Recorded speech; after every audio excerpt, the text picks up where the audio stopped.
So, a bunch of people have been asking me what I think about this game. I have played this game for 45 hours now. The game is extremely fun if you're playing it with friends. If you're playing it with people you know, and if you get in a Discord chat, even if you don't actually know these people a lot, I feel like the game even allows for you to make like small talk and talk about other things while playing with other people, as long as you guys are together in the game. I find that splitting the team in this game to be one of the worst things you can do when it comes to both having fun and also the experience you have with the game.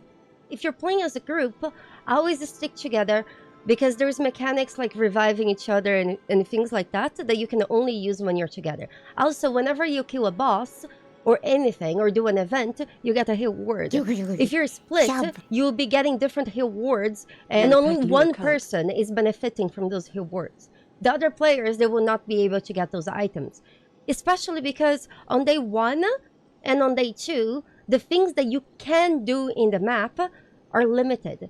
So there is not enough people for there is not enough things to do in the map for 3 different people to go in 3 different directions. The main priority of this game is staying as a group, because then, even if you do not know how to dodge the enemy attacks, the enemies will go to different people at different times, and you can stagger the enemies a lot better. The classes that I would recommend for newer people and for people who don't know much what they're doing, Welder. The Welder is the best overall well-rounded class. So I believe that he's the best class for you to start playing the game. You can die and come back, which is really nice, especially when you're learning. He can basically use any weapon in the game well. His ultimate is one of the strongest. If you use his ultimate, you can use it to do damage to a boss, you can use it to stagger a boss, you can use it to resurrect a teammate. So let's say, if you have your ultimate and your teammate goes down in front of the boss, your ultimate will resurrect the teammate and hurt the boss. Really good. Iron Eye, another really good class. It's good to have one of them in every team. Basically, his ultimate is more or less the same thing as the Wilder one, but a little weaker because it's at range. But you can do a huge AoE and also bring your teammates up and also hit the monsters with it. Marking is extremely powerful because it does damage to enemies. It can also stagger enemies. And you also, you know how in this game, whenever you kill a boss or you finish an event, you get a choice of items. And that's how you gear up. So the Iron Eye allows that every now and then you have an extra choice in whatever you're picking. So really good. Really, really good. But my recommendations do not go to only those 2. I believe that those 2 are really good when you're learning. During the tournament, the goat boss, that was the hardest fight we had to do. That fight we did with 2 Wilders and 1 Iron Eye, because we found that would be the safest way to do that fight. And but basically every class is viable. Every class has its perks and they're good. But I say to start the most simple, because one thing is when you're learning a game and the other thing is when you're learning a class. So sometimes when you're just trying to learn the basics of the game, I would recommend the Wilder and the Iron Eye to start. And once you get the hang of the game, then you can also learn the other classes as you go to. I find that solo is not balanced.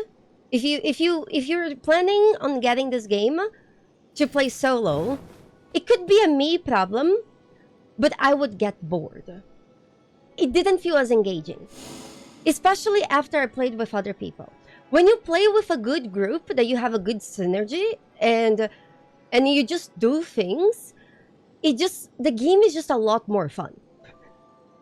And then every time that I played solo, I just felt like I wasn't putting effort into it because, I don't know, it felt less engaging.